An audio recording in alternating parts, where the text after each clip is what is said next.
Karamihan sa mga tao ay pumupunta sa beach para mag-relax, para magpawala ng pagod.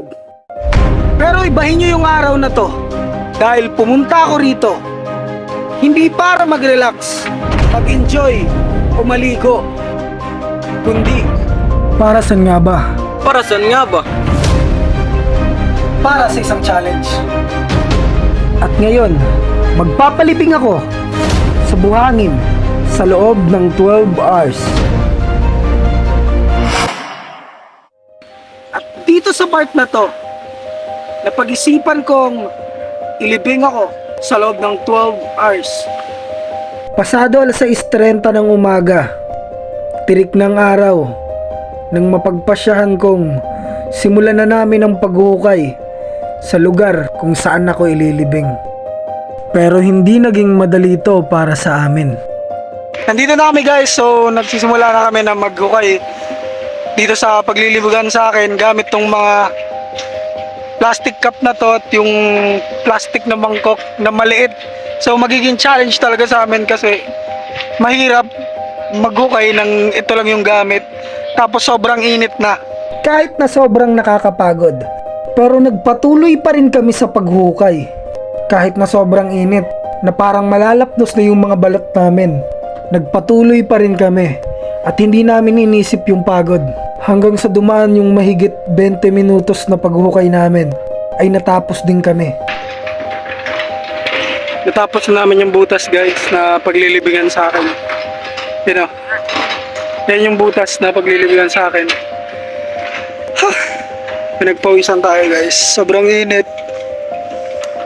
Simula pa lang to, sobrang init na tapos.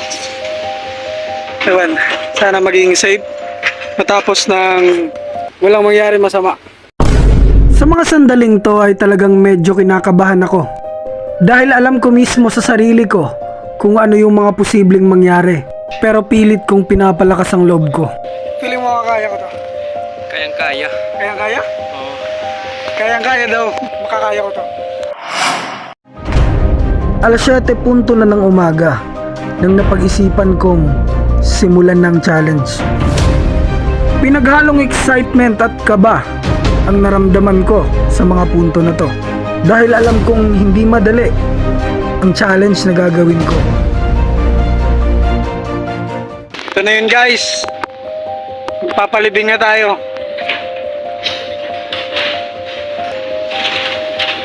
12 bars. Mainit na. Sobrang init na guys. Tapos ang init pa ng buhangin. Sheesh.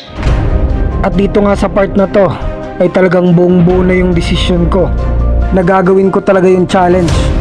Dahil gustong gusto kong china-challenge yung sarili ko at subukan gawin yung mga bagay na hindi ginagawa ng mga normal na tao. Gaya na lang nang nagpakulong ako sa isang bilog sa loob ng 12 hours at nag-survive kami ni Boss Jomar sa loob ng 24 hours na walang dalang pera. Kumusta? Boss? Mainit na. Kaya ba? Tapos mabigat yung yung buhangin. Pero kaya pa to. Anong oras na? 8:51. 8:51 halos. Magdadalawang oras pa lang guys. Magdadalawang oras pa lang. Meron pa tayo 10 hours. 10 hours pa tayo na malilibing dito. Sana maging all goods.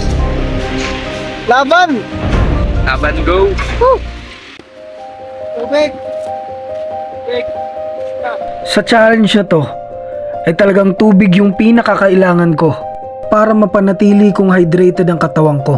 Dahil halos kada minuto akong nauuhaw dahil sa sobrang init. Ano oras na? 9:45. 9:45 na ng umaga. Woo! Sobrang init na guys. Feel ko na nangingitim na ako. Sobrang sakit na ng balat ko. Sobra. Sa puntong to ay grabe na talaga yung challenge para sa akin. Kasi habang patagal ng patagal ay painit ng painit. At nararamdaman ko na nanghihina ako. Pero sa puntong to, hindi ko pa rin gusto na sumuko. Pilit ko pa rin inaalo yung sarili ko. para hindi ko maramdaman yung pagod. Kuya, musta kuya? Okay pa man. Kaya pa? Kaya mga kaya. What's up guys? Alas 11 na guys ng umaga. Mag-alas 12 na. Kaya pa rin, sobrang init. Sobrang nakakauhaw. Guys, tatanungin natin si kuya. Sa tingin niyo po ba makakaya ni Kuya Chi na makasurvive? Kalibing siya sa buhangin loob ng 12 na oras.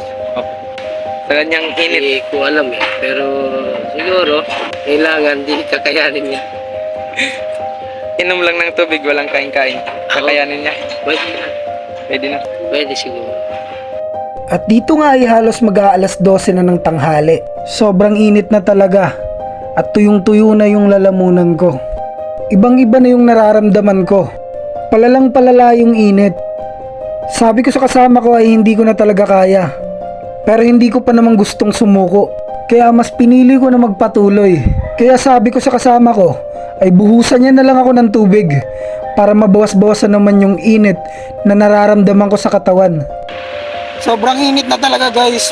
Tapos mabigat yung buhangin, feeling ko. Hanggang magpo 5 hours pa lang ata ako. Ngayong alas 12. Feeling ko nahihirapan na ako. Sobrang init, legit promise. Pati yung buhangin na init. Feeling ko hindi ko kakayanin guys. Pasuko na ako.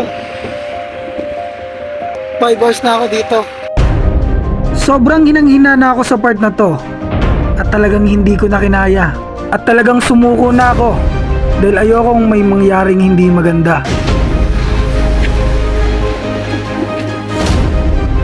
Gago! Sobrang init! Sobrang init guys. Yawa din ako. Ayoko na!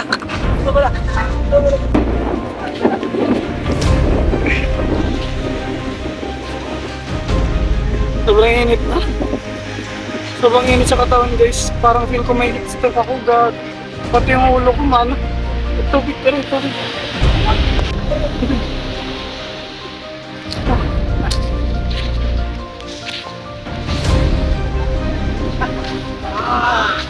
Water. Init. Abre na.